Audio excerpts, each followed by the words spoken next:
નમસ્કાર મિત્રો આપની સાથે હું છું પિનલગીરી ગોસ્વામી।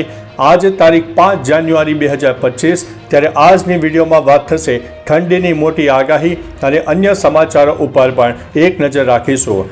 રાજ્યમાં ઠંડીનું જોર યથાવત જોવા મળ્યું છે તેમજ તાપમાનમાં નહીવત વધારો થયો છે। ત્યારે અમદાવાદમાં 14 ડિગ્રી અને ગાંધીનગરમાં 13 ડિગ્રીની આસપાસ તાપમાન નોંધાઈ ગયું છે। મહત્વનું છે કે ડીસામાં તો 13 ડિગ્રી અને ભુજમાં 13.4 ડિગ્રીની આસપાસ તાપમાન નોંધાઈ ગયું છે। એટલે કે મિત્રો હજુ પણ આગામી 24 કલાક બાદ ફરીથી ઠંડી વધી શકે તેવી પણ શક્યતા દેખાઈ રહી છે। ત્યારે મિત્રો વાત થશે કે જ્યારે અન્ય શહેરની પણ વાત કરી દઈએ તો 13 થી 15 ડિગ્રીની આસપાસ તાપમાન નોંધાઈ ગયું છે તેમજ હાલ ઉત્તર પૂર્વના પવનો પણ ફૂંકાઈ રહ્યા છે। 24 કલાક બાદ ફરીથી ઠંડીનું જોર વધે તેવી પણ શક્યતા દેખાઈ રહી છે। હવે મિત્રો વાત થશે ક્રિકેટ મેચની।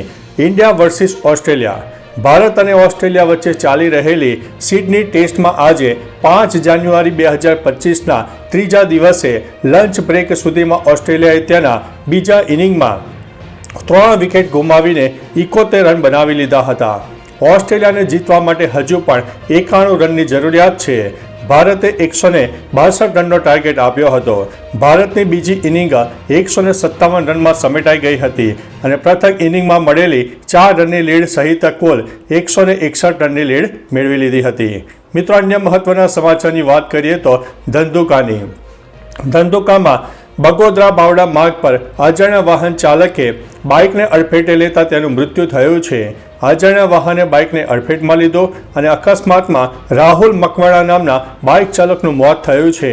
બાઇક પર સવાર અન્ય મહિલા સારવાર હેઠળ છે અને બગોદરા પોલીસે અકસ્માતને લઈને ઘટના સ્થળે પહોંચી ગઈ હતી અને મૃતકનો મૃતદેહ પીએમ અર્થે બગોદરા લવાયો હતો। મિત્રો અન્ય મહત્વના સમાચારની વાત કરીએ તો ભૂકંપની। કચ્છમાં સતત બીજા દિવસે પણ ભૂકંપના આંચકા અનુભવાયા છે। રિક્ટર સ્કેલ ઉપર ભૂકંપની તીવ્રતા 3.8ની માપવામાં આવી છે જેનું એપિસેન્ટર દુબઈથી 28 કિલોમીટર દૂર ભૂકંપનું કેન્દ્ર બિંદુ માનવામાં આવી રહ્યું છે। હવે મિત્રો વાત થશે PMJAY યોજનાની। PMJAY મા યોજના અંતર્ગત અપાતી સારવારમાં પડતી મુશ્કેલીઓને લઈને એક વોટ્સઅપ નંબર જારી કરવામાં આવ્યો છે જેમાં તમે તમામ પ્રકારની માહિતી મેળવી શકો છો। સારવારમાં કોઈ પણ પ્રકારની મુશ્કેલી જણાય તો જે નંબર છે તે લખવો હોય તો લખી રાખજો 922 77 23 005। આ નંબર ઉપર સંપર્ક કરીને તમે તમામ પ્રકારની માહિતી જણાવી શકો છો તેવું ઋષિ પટેલે પોતાના એક ટ્વિટર એકાઉન્ટ પર જણાવ્યું છે। મિત્રો અન્ય મહત્વના સમાચારની વાત કરીએ તો મોટી દુર્ઘટના। બાંદીપોરામાં સેનાનું વાહન ખીણમાં ખાબકી ગયું હતું જેમાં 2 જવાનો પણ શહીદ થયા છે। જમ્મુ કાશ્મીરના બાંદીપોરામાં એક મોટી દુર્ઘટના ઘટી છે।